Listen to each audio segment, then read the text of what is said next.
салом و дуруди бипоён бар шумо бинандагони гиромӣ. барномаи нави сухандармонӣ сар мешавад ки он равона шудааст ба он нозукиҳои табобат бо сухан. барнома манша мегирад аз суханони пешвои миллат, асосгузори сулҳу ваҳдати тоҷикистон, президенти кишвар муҳтарам Эмомалӣ Раҳмон, ки дар вохӯрӣ бо табибон дар рӯзи дониш 1 сентябри 2018 гуфтанд: табиби асил дар аввал бо забонаш табобат мекунад, на ба дору. албатта ин як аломатест барои он ки мо ба зинаи нави табобат, ба зинаи нави муносибат бо касони ниёзманд ҳастанд бигузарем. албатта ин одоби муошират, муносибат, суханоне ки инсонҳоро марҳам мешаванд барои қалбашон, суханоне ки инсонҳоро иродаашонро қавӣ мекунанд, онҳоро ба корҳои бузург водор месозанд. ва албатта манзалати инсон аз зинаи тафаккури ӯ аст ва ҳар чи инсон фикр мекунад онро ба забон меорад ва ҳар чи ки ба забон меорад нишондоди олами ботинии ӯ аст. суханро вазну тамкини замин бояд, суханро қудрати ҷонофарин бояд, гуфтааст шоири бузурги миллат Муъмин Қаноат. албатта пас ки мо миллати сухандор ҳастем, ки эҷодиёти зиёди миллати мо дар бораи сухан аст, он сохтори архитектоникаи суханро дар ҷаҳон миллати мо асос гузоштааст.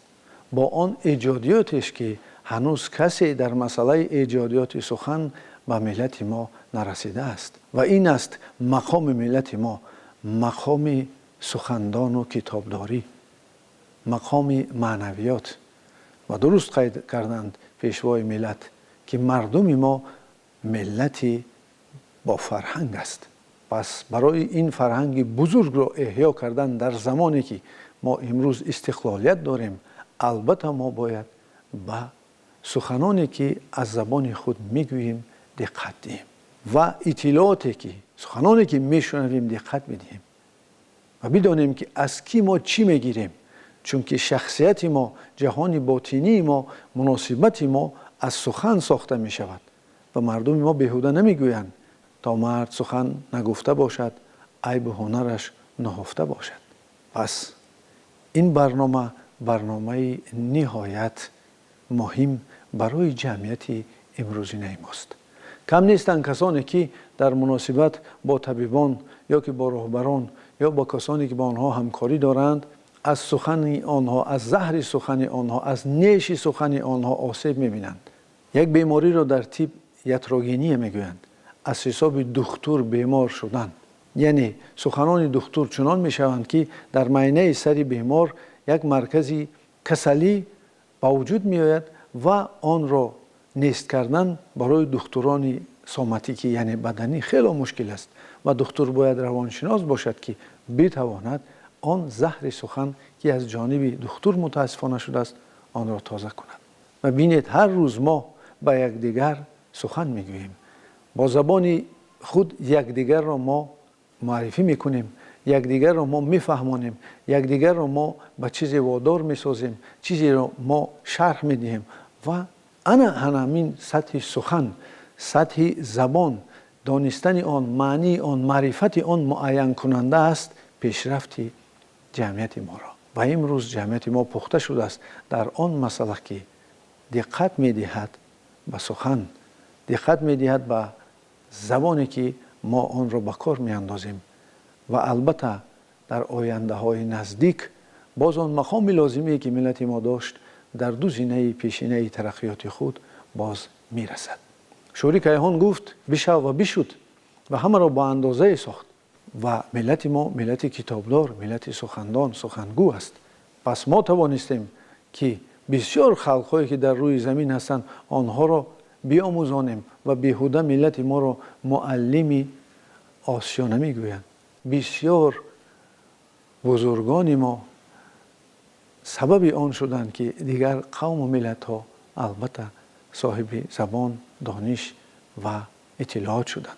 با آن قانون فی الطب ابوعلی بن سینا، با آن ایجادیات های ابوبکر الرازی، با آن مثنوی معنوی مولوی، با آن سیاستنامه نظام الملک و با دیگر آن چیزهای ایجادیات هایی که ما و شما میدونیم، این سعدی رو معلم بشریت میگویند، با آن بستان و گلستانش که در آن مسئله های مهمی تربیه رو در آوان کودکی میگوید که امروز پداگوگیکا میدوند که آنها از منفیت خالی نیستند. و البته در طب هم مناسبت بیمار، مناسبت دکتر، مناسبت طبیب و نیازمندان بسیار مهم است. طبیب چند دارو دارد و یکی از داروی طبیب این شکل او است، سر لباس او است.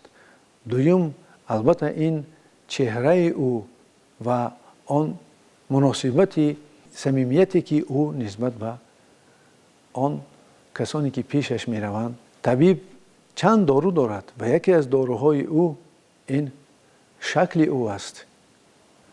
دوم داروی او این چهره او است و سوم داروش البته این دانشش است، آن دانش که او میگوید. و در اینجا سه دارو یک جایی که شد، امکانات صحت شوی بیمار خیلی بلند میشد و در مناسبت بین طبیب و بیمار سخن، زبان نقش مهم میبازد که در نتیجه گفتگوی بین این دو کس باوری پیدا می شود و طبیب می تواند به بیمار امید بخشد و او را به صحت شوی تلقین کند، وادار سازد.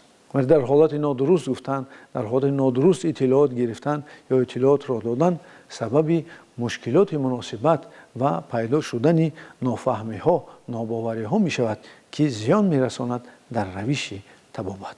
مخصوص علمی هست که آن را دیانتولوژی طب میگویند که در آن مناسبت میکنند دکتران بین یکدیگر، مناسبت میکنند دکتران با کارمندان میانه و خرد طب و این علمی که دیانتولوژی طب هست معین میکند همه آن اصول، همه آن پرینسیپ هایی که باید کارمندان طب مناسبت کنند.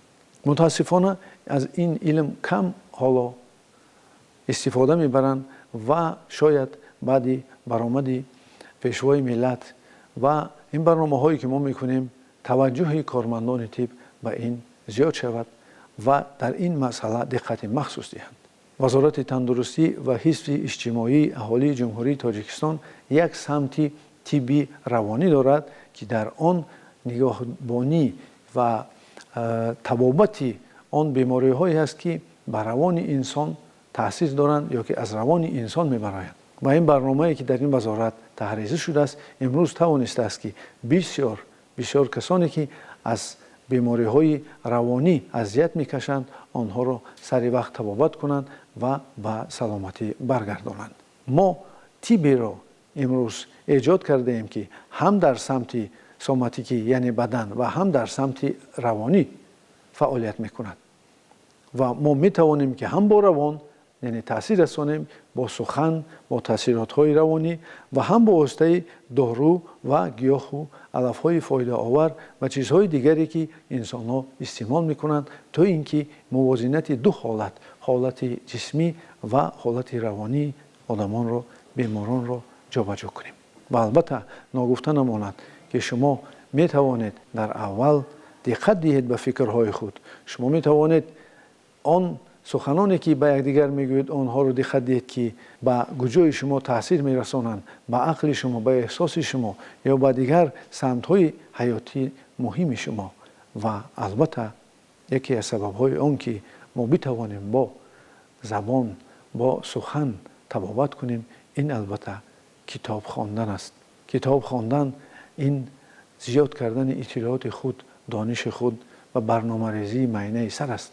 هر یک کتابی که ما و شما میخوانیم این آن عالم رو در معنی سر ما جا میکند و آن عالمی که کتاب رو نوشته است همه وقت در تمام حیات برای ما و شما کمک میکند به دانشی که ما او را در معنی سر خود راه دادیم. ولی بدانید که از کی دانش میگیرید، بدانید که شما را کی چی میآموزاند و هر دانشی که به فرهنگ و اجتماعیات و معنویات ملت ما راست نمی آید، آن دانش متاسفانه ضرر آور است و از آن دانش باید پرهیز نمود. پرهیز از آن شکر که با زهر آمیخت، بگریز از آن مگس که با مار نشست، گفته است پیری حکیمان مشرق زمین. از این رو سر کرده دقت دهید به زبان خود، چون که زخم زبان می تواند دور و دراز در خاطره انسان بماند. و حکایه هست در کتاب خوانش هنوز دوره طلبگی که مرد با خرس دوست شد و آن خرس را به خانه خود دعوت کرد و او را مردم طعنه زدند که رفیق تو دوست تو خرس است و مسخره کردند.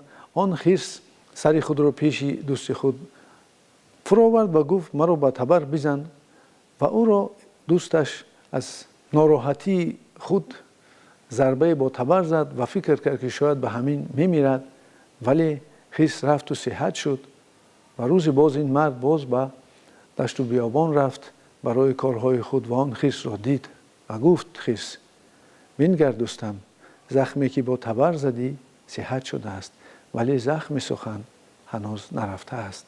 پس در مسئله سخنرانی با زبان به یکدیگر گفتگو کردن احتیاط کنید که زهر سخن، زخم زبان دیر صحت می شود. ولی به شما خوشخبر است، امروز سیستم طبی روانشناسی می تواند به چنین آدمان هم کمک رساند تا آنکه آن اطلاعات هایی که به شما از زبان آمدن و زخم سخن و زهر زبان دارند آنها را هم نیست و برطرف کنیم و شما باز با قلب تازه به یکدیگر مناسبت کنید. سلامت باشید تا بازدید.